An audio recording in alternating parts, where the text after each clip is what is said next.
ಬಳ್ಳಾರಿಯ ಬ್ಯಾನರ್ ಗಲಾಟೆ ಏನಿತ್ತು ಅದು ಪೂರ್ವ ನಿಯೋಜಿತ ಕೃತ್ಯನ ಅನ್ನುವಂತಹ ಅನುಮಾನ ಒಂದು ಕಡೆಯಲ್ಲಿ ಎದ್ದಿದೆ. ಅದಕ್ಕೆ ಕಾರಣ ಎಂಬಂತೆ ಒಂದು ದೃಶ್ಯವೂ ಕೂಡ ಸೆರೆ ಸಿಕ್ಕಿದೆ. ಅದು ಆಟೋ. ಆ ಆಟೋದಲ್ಲಿ ಇವರುಗಳು ಬಾಟಲ್ಗಳನ್ನು ಹೊತ್ತು ತಂದಿದ್ರು ಮತ್ತು ಬಾಟಲ್ನ ಮೂಲಕವೇ ಒಂದು ಬಾಂಬ್ ಮಾದರಿಯನ್ನ ತಯಾರು ಮಾಡಿಕೊಂಡು ಅದನ್ನ ಅಲ್ಲಿ ಸಿಡಿಸುವಂತಹ ಪ್ರಯತ್ನವನ್ನ ನಡೆಸಲಾಗಿತ್ತು.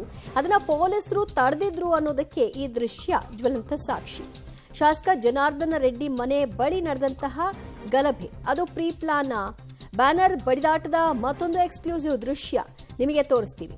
ರೆಡ್ಡಿ ಮನೆ ಬಳಿಗೆ ಪೆಟ್ರೋಲ್ ಬಾಂಬ್ ಅನ್ನ ಹೊತ್ತು ತಂದಿದ್ದಂತಹ ಒಂದು ಪಡೆ ಖಾಲಿ ಬಾಟಲ್ಗಳು ಪೆಟ್ರೋಲ್ ಬಾಂಬ್ಗಳನ್ನ ತೆಗೆದುಕೊಂಡು ಬರಲಾಗಿತ್ತು.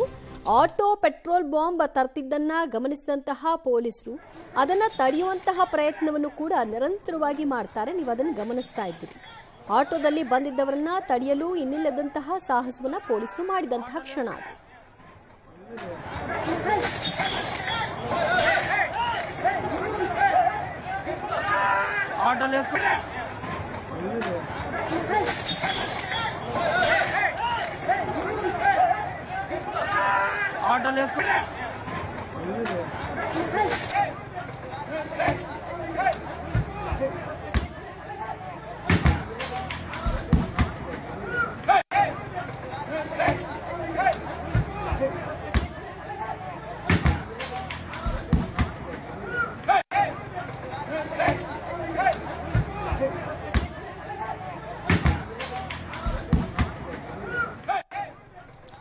ಆಟೋ ಬರುತ್ತೆ. ಆಟೋದಲ್ಲಿ ಬಾಟಲ್ಗಳನ್ನ ಹೊತ್ತು ಅಲ್ಲಿ ಬಿಸಾಡುವಂತಹ ಕೆಲಸವನ್ನ ಮಾಡಲಾಗ್ತಾ ಇರುತ್ತೆ. ಇದನ್ನ ಗಮನಿಸಿದಂತಹ ಪೊಲೀಸರು ಅದನ್ನ ತಡಿಲಿಕ್ಕೆ ಮುಂದಾದ್ರೂ ಕೂಡ ಆಟೋವನ್ನ ಹೇಗೆ ಮೂಮೆಂಟ್ ನಲ್ಲಿ ಇಟ್ಕೊಂಡು ಹೋಗ್ತಾ ಇದ್ದ ಅನ್ನೋದನ್ನ ಗಮನಿಸಬಹುದು.